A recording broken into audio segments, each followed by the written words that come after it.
For me, the only thing that tastes better than a thick, juicy burger hot off the grill is a thick, juicy cheeseburger hot off the grill.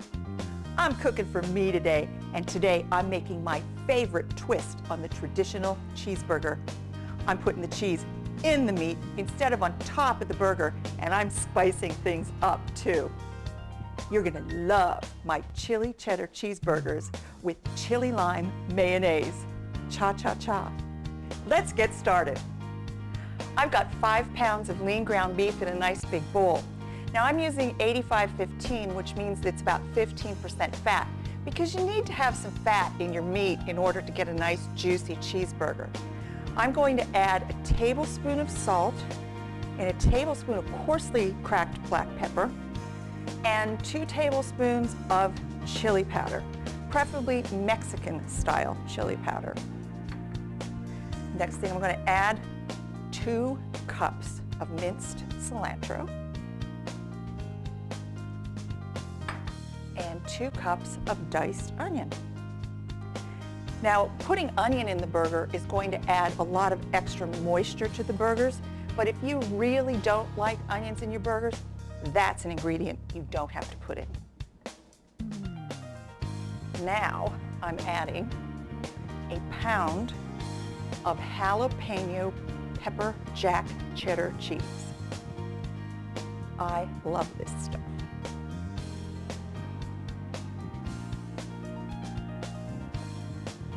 Okay, now take off your jewelry, girls, because you're gonna have to stick your hands into this to mix it, and just go after it.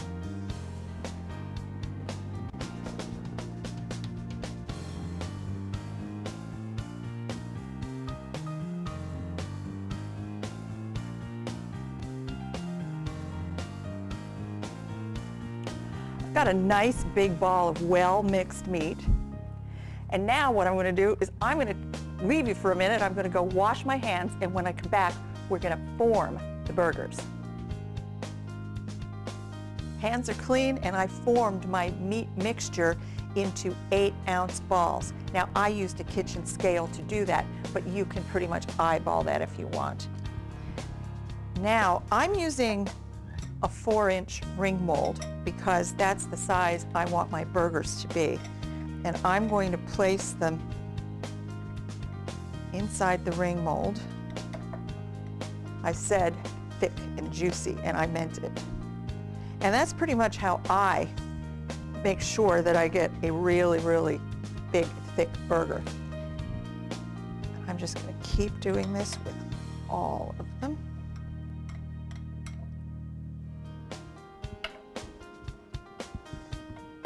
Weighing the portions and using a ring mold to form them is really going to go a long way to make sure that every cheeseburger cooks to the desired doneness all at the same time.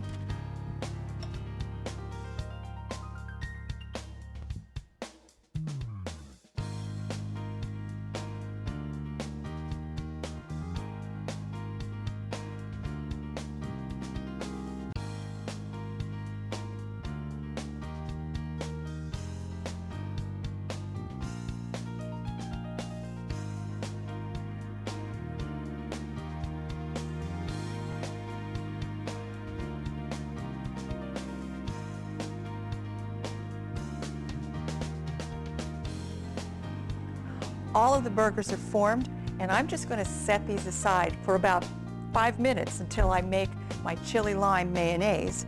And once these go out on the grill, you're going to put them over medium-high heat for about 8 to 10 minutes per side, depending on how you like them done. Medium rare, rare, or well cooked. 8 to 10 minutes per side pretty much does it. With the aid of a food processor or blender, the chili-lime mayonnaise goes together in a flash. I'm going to start by putting 1.5 cups of mayonnaise in the work bowl of my processor. I'm going to add 1.5 cups of minced cilantro, a well-drained jar of a 12-ounce jar of well-drained pickled jalapeno peppers,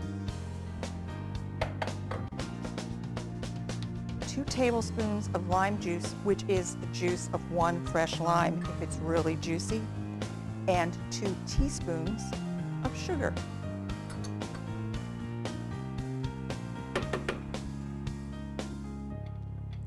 Put the lid on, and we're going to process this.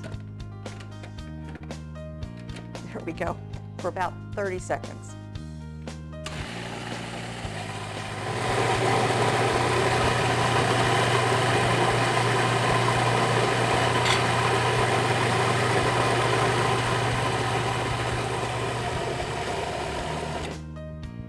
Done. I'm going to take the lid off the processor, remove the steel blade,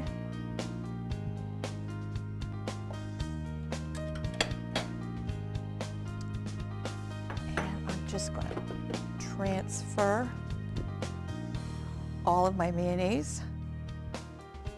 This is going to make about 3 cups.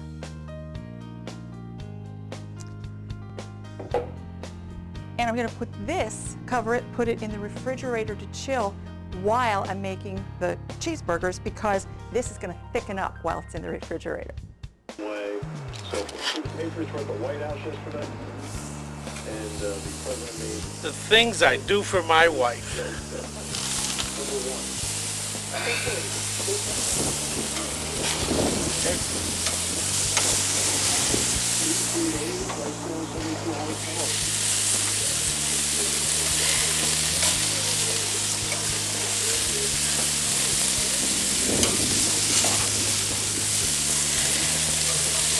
If you're a lover of the bold flavors of the American Southwest, my cheeseburgers are going to take you on a trip south of the border. Olé! For these and all of my recipes, just go to my website.